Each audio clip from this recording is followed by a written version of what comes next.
in the deepest of northern Uganda. How are those langis? They are there, man. As you know, but these ones are in the village. They are villagers. I don't so much associate. Yeah? You're in Masao, you're supposed to associate with your patients. Auntie, like I'm in one place. It's not that I move. I'm inside. Mostly I work on the workers, yeah, not the village people. Eh? So, you're on the working class. People who do whatever, madam, what, track the road, as you know them. So let us go to our discussion. As we said, we are going to discuss UTI, and with like I had introduced earlier, there are several guidelines that discuss UTI, including WHO. But when you check WHO, their guideline, WHO doesn't have actually a consolidated guideline specific for UTI, but rather their guideline on UTI is specific when they are talking about drugs. In fact, theirs is the WHO aware guideline. But there are others. We have the UCG domestically, the Uganda clinical guideline. Then we have the EAU, the European Association of Urology Guideline. Then you have the IDSA, the Infectious Disease Society of America Guideline. We have the AUA, that's American Urology Association Guideline. Then, most importantly, an international guideline of Wiki Guideline Group. Those 5. But we have several textbooks that talk about UTI. And then also in our interactions with the community, in the government facilities, in private facilities, I think UTI is among the commonest things that one comes across. Yes, very true. Today we shall be discussing about it so that people get a clearer picture of what UTI means. People who haven't picked, UTI is urinary tract infection. And straight away, Alex, I would love you to give us just a broad understanding of what UTI means, such that the medical personnel and also those who are non-medical personnel can understand. Thank you. Common knowledge, not based on guidelines of a particular association, which is simply an infection that affects any part of the urinary tract. Now you see what you have said actually brings out a very interesting point, because you realize that people have medical forms that have diagnosis of UTI, but when you speak, you realize that you express that UTI in full is urinary tract infection, and the urinary tract is the road through which urine moves right from the kidney to the ureter to the bladder, urethra, then outside. So if someone is diagnosing me with UTI, it is vague, because you have said it's the entire urinary tract. So it's better to be specific of which part of the urinary tract is infected. I think that comes out clearly from your explanation. Now, before we even go very far, like on average, how many people do you see like per month that are presenting with UTI? That is very true actually, and I think today we shall also find out why it is so, because it is very common that when you sit in the consultation room, the number of women you will see presenting with these signs and symptoms of urinary tract infection in women are more compared to men. I don't know whether it is because men don't just come to hospital, but that's the statistics. So straight away, I don't know how you want to group this UTI. How do you want to classify them before you run off when you talk about the lower and upper side? I think we need to be clear. We're talking about the lower urinary tract and the upper urinary tract. Which parts of the tract are those in the upper and those in the lower? So in short, the lower. Wait. In short. I need the viewers to follow. In short, it means the lower urinary tract in men is containing the bladder, the urethra, and the prostate gland. Yeah, we need to emphasize that the prostate gland cannot be left out. Then in women, it's simply the bladder and the urethra. Then now the upper, yes. Then the upper, the kidneys. Okay, so in simple terms, you are classifying it basing on the side, the upper and the lower. But now you see, as we are coming, I don't want to I want us to follow this. Now, the UCG, Uganda Clinical Guidelines, that is in Chapter 7 or Section 7, subsection 2. That's where it talks about urological diseases. Let me get it. I want us to go hand in hand. Now, with UCG, it has several diagnoses and urological diseases, and that's the UTI. It starts by acute cystitis that you have named, because it has about, actually UCG has seven diagnoses under UTI or urological diseases. It has cystitis, pyelonephritis, prostatitis. It also has renal colic. It has BPH. It has bladder outlet obstruction and urine incontinence. So, and I think that makes sense when we say a doctor cannot diagnose you with UTI. Because even our own UCG has about 7 diagnoses under it, and you have actually grouped them so well. So I think we can go on. Yes, they need to be very clear. Exactly. Now, Alex, you see most of these guidelines have been updated, and the most recent ones are 2025, 2026. Like the Wiki Guideline Group, EAU, European Association Urology, their amendments are very recent. Now, when you look at this, all these guidelines, we don't have a single guideline that doesn't tell you that UTI is a clinical diagnosis. Only that our UCG is a summary when you look at it compared to other guidelines. UTI, you cannot diagnose it just by test, because the criteria is that someone must have clinical symptoms, signs and symptoms, plus pyuria. Pyuria is you would say past cells in urine, because pyuria, yes.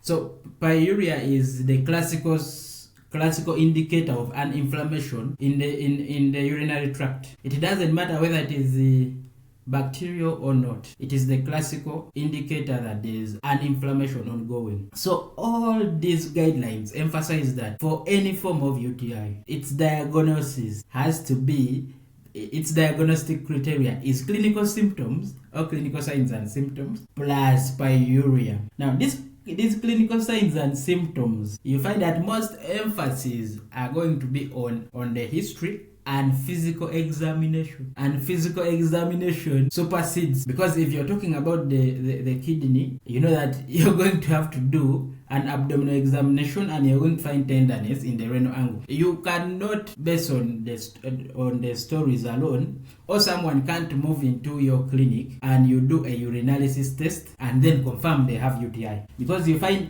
all these guidelines, including UCG now, says for any asymptomatic bacteriuria where it's not supposed to be treated, you come, I check, I do a urinalysis, pass cells, blah blah blah, but you do not have symptoms, I am not supposed to treat. So now that is why now it is first cut me. That is very true. Exactly. I was watching some TikTok video of this funny pastor in town. I keep forgetting his name. This young funny pastor in town that Bujingo one time tried to go in loggerheads with. So this guy says, assume that you are the one in the clinic. You don't have rent and the facility is going to collapse. So then the patient moves in to test for typhoid, and you test and there is no typhoid. Will you genuinely tell that patient that for sure there is no typhoid? Or will you do like the majority do? They will be like, you have some typhoid and the bill for your medicine is maybe 90k or 150, and that is rent. So that is the common practice, which is actually very, very dangerous. So clearly from where the direction is going, you see that I cannot pick a pen and put a diagnosis as UTI. Then a patient cannot call me and tell me that, Musao, I've been diagnosed with UTI, which medicine should I take? No. As we have said, UTI in general is a urinary tract infection. Your Musao must be able to locate where the infection is, and that is by physical examination. Now with UTI, a key factor is physical examination in addition to your stories. By your stories, I'm meaning your history. So I think as Alex comes in, we shall be going on. So we shall be looking at guideline per guideline. The reason why before we even go into this guideline, the reason why we said your urine test alone cannot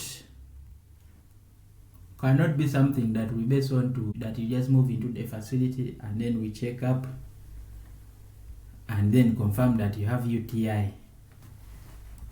No, and the reason is because urinalysis test has two things. We have the dipstick and then the microscopy.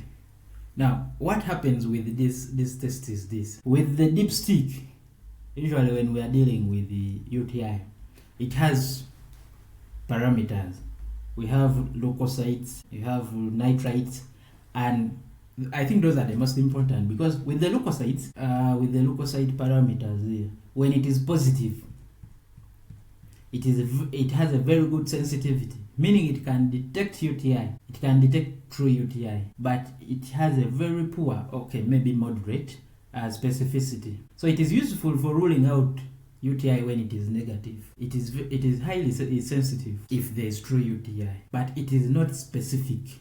So, but then we have nitrite, which is also a parameter there, as Alex joins. As for the nitrite is highly specific, but it is not very sensitive. It is highly specific when it is positive, it is suggestive of a gram-negative bacteria that is present, because you know that gram-negative bacteria reduce the nitrates, but it can miss out majority of the gram-positive bacteria. Now that is why it is very, it has a very low specificity. Yes, Alex. No, I've sent you. You rejoin. Okay. So now that's with the nitrite, and also the nitrite itself has its own limitations, that it can miss out many of the gram-positive infections, especially and other infections like where they are short bladder, intubation, people who have urinary frequency. It can also miss it out. Where there is dilution of urine, it can also miss it out. Now that's the limitations of the dipstick. Then when you go to microscopy, it is majorly to detect the pyuria or white blood cells, pus cells, that is seen, the pus cells, the dead white blood cells. Where you have more than 5, it is highly sensitive, but it has a very low specificity, and it is common in many non-infectious conditions. You realize that someone can come and you do their urine checkup and there's pus cells in urine, but where there are no symptoms. That's why all these guidelines emphasize that you do not bother to treat, because pus cells can be very available even in non-infectious conditions. Now that's why we are saying these tests are very, unspecific. The urinalysis test, because we have told you that the urinary tract starts from the kidney, ureter, bladder, urethra. So it can't tell you where this infection is coming from, which side exactly. That's why you need to do a physical examination and do a history taking. Then even when you go to the imaging tests, now with the imaging,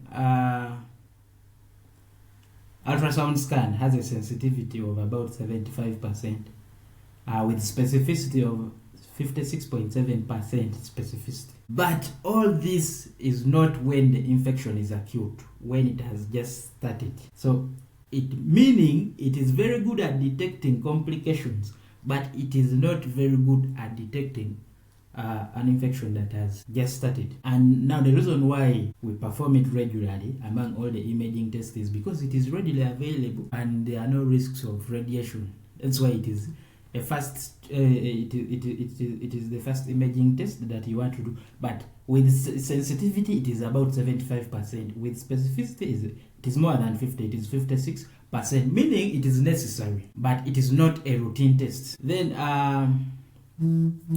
with the CT scan, it is still the same. Now with CT scan, its sensitivity is up to 84% and specificity is up to 87.5%. It is very good. It is good, but it is not routinely. It is not to be performed routinely, because these don't actually detect and immediate infection. They are very good at detecting complication. Then MRI has 100% sensitivity and 81.8% specificity. It is almost excellent, but these cannot be performed routinely. They are expensive and they cannot usually detect an immediate infection where there is no direct damage to the organs involved. Now that's why with UTI it is hands-on and history. That's why all the guidelines emphasize clinical signs and symptoms in addition to pyuria. Pyuria is the pus cells in simple terms in urine. The reason why it is very keen is because it is the only indicator almost that we have that shows us that there is actually an inflammation or an infection that is happening within the urinary tract. That is the urinalysis test. That's why it is very necessary, such that we can confirm there is an inflammation or infection within the urinary tract, even though it is difficult for us to use the urinalysis test to know which point exactly.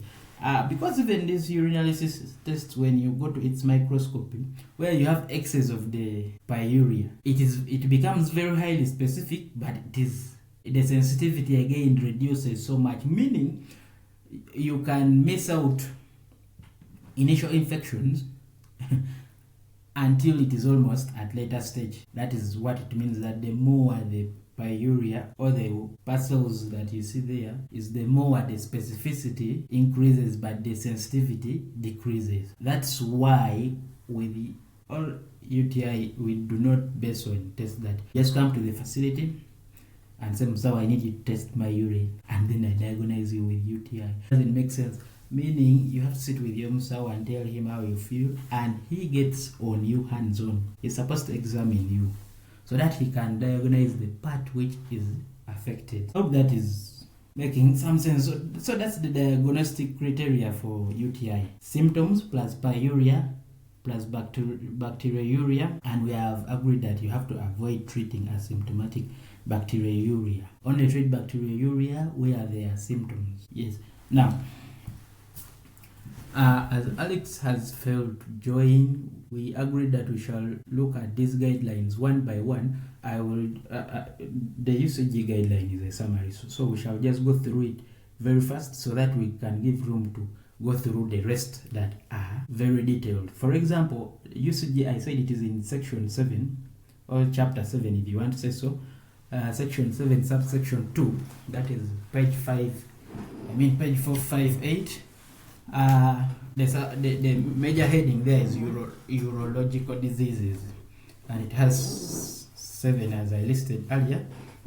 It starts with acute cystitis, and UCG says it's an infection or inflammation involving the bladder, which is part of the lower urinary tract, as Alex said earlier, and it is a common manifestation of uncomplicated UTI in non-pregnant women. Now, as we shall go into the rest of the other guidelines, we shall see the different classifications of UTI, because we have guidelines that have classified it as complicated and non-complicated. Now we even have the recent guidelines that have decided to go more symptomatic to now classify UTI as local and systemic.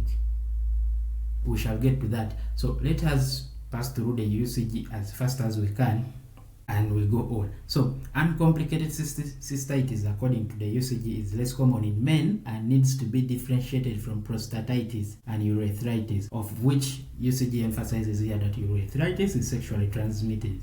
And causes of cystitis, UCG gives us single bullet bacterial infection, usually gram-negative, from intestinal flora, the normal flora in intestine. A clear example is E. coli. The clinical features for cystitis, UCG gives about 7 bullets. Number 1 is dysuria, that is pain and difficulty passing urine, urgency of passing urine, frequency of passing small amount of urine.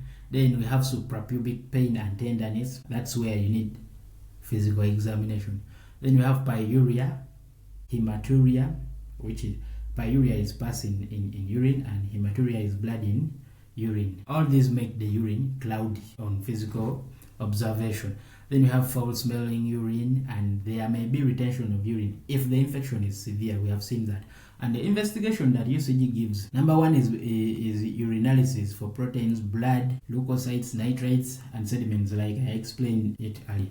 But the urine sample has to be a midstream urine. Midstream urine, in the sense that you have whatever has remained in the urethra pushed away by the initial urine, then the midstream is the sample that you take. Then culture and sensitivity. But UCG emphasizes that culture and sensitivity should be done if resistance or repeated infection is suspected. That is with cystitis, and UCG puts a note that asymptomatic bacteriuria or pyuria, which is leukocytes in urine, does not need treatment except in risk groups such as pregnant women, patients undergoing urological interventions, and post-kidney transplant patients. That's a note in your UCG. Then it goes straight away to its treatment, and it has the first line that it says uncomplicated UTI, which is cystitis in non-pregnant women.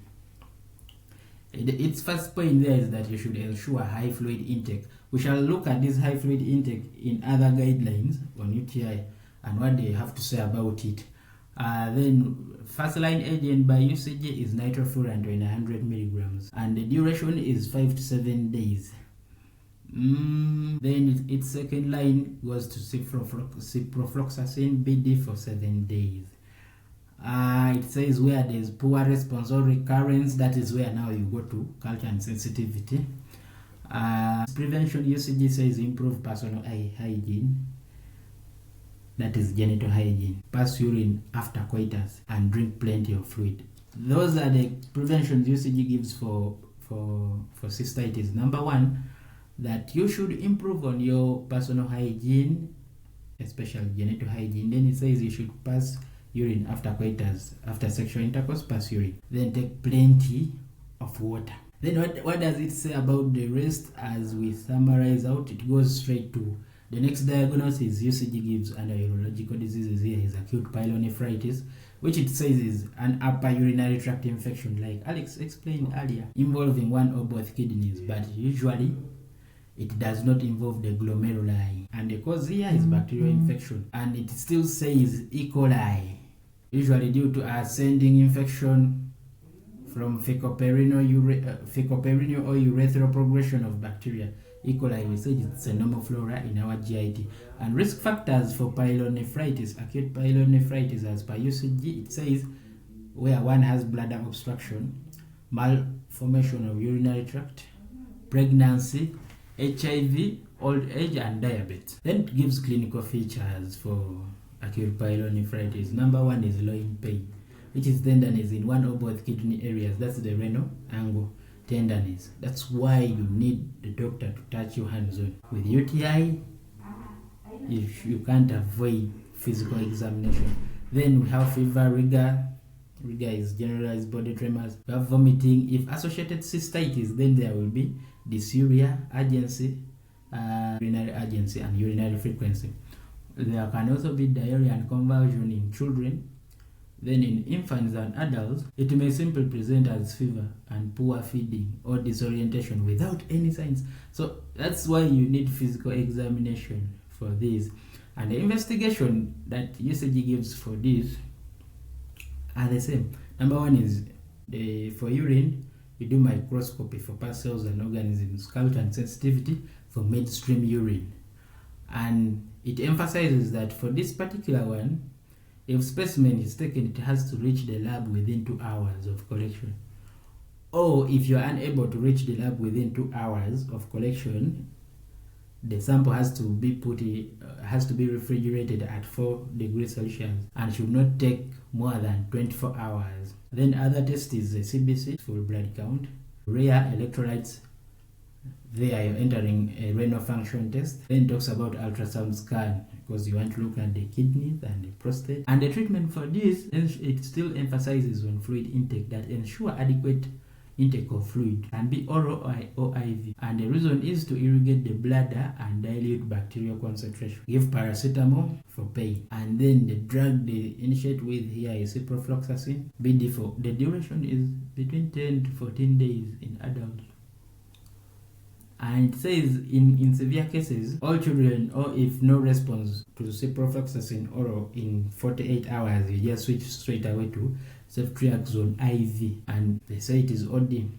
And then if there is response to this IV, you can switch to ciprofloxacin back to orals, but 750 milligrams BD. But remember, the duration period is between 10 to 14 for 14 days. Then it gives other alternative regimens, and the prevention it gives here is you should ensure perineal hygiene. Perineal is those areas near the anus, because remember we have said E. coli is a normal flora in our GIT, and the only way it can come, the commonest way it can come to our urinary tract is via the anus, when you're cleaning when you're from toilet and all that. So you have to ensure perianal hygiene, ensure regular complete emptying of the blood, and all double voiding. Double voiding is additional attempt to empty the blood after initial urine flow ceases. That you should always try to avoid leaving some urine there. That is UCG. Then the other diagnosis it gives under this is still prostatitis. And as we are doing all this, I hope you realize that there are several diagnoses under UTI. So you can't just say UTI, because even prostatitis is part of it. So UCG says it's acute inflammation or infection of the prostate, which is the gland that is present in the male and located below the bladder around the proximal urethra. And the cause of prostatitis here is still bacterial infection, as for the rest there that you have seen. And clinical features here is fever, chills, rectal. We have rectal pain, perianal pain, low back pain, urine urgency, urine frequency, dysuria, and it can also cause urine retention. So you have to do a digital rectal examination where you will find tender enlarged prostate, but you should avoid vigorous examination for this particular case, for the digital rectal examination. Investigation, hemogram. Then you add those other tests of urinalysis, of which we have emphasized. So you see that if someone has prostatitis and you do not do examination, you just rush to do urinalysis because they have told you they have urine urgency, blah blah blah, you will miss it out. So you need the digital rectal examination. The imaging thing that you can do is that first one we said, ultrasound scan. I think you follow. So treatment, the one interesting thing here by UCG is that the ciprofloxacin in prostatitis has to go for 4 to 6 weeks, because it's oral, 500 milligrams BD for 4 to 6 weeks. It gives stool softeners. We have already told you up there that one of the signs and symptoms is perianal pain. That's why you need stool softeners. So IV fluids, antipyretics, bed rest, ciprofloxacin. Then UCG still goes further to renal colic. I think that's their fourth diagnosis that they have there. And renal colic by UCG here, it's acute severe pain. So UCG says acute severe pain in the loin. Loin is the kidney area as a result of obstruction of the ureters by stone. And causes is urinary stone, and rarely clot or tumor, but it can also happen. So it gives you features of renal colic. Now, if renal colic is part of urinary tract infection, UTI, I need to keep emphasizing so that you see the magnitude of what we are talking about, that you can't have a diagnosis of UTI. So causes are those. Then clinical features, we have acute severe colicky loin pain, often radiating the iliac fossa, testis or labia for the case of women, but it is on the same side. And at times dysuria, nausea and vomiting.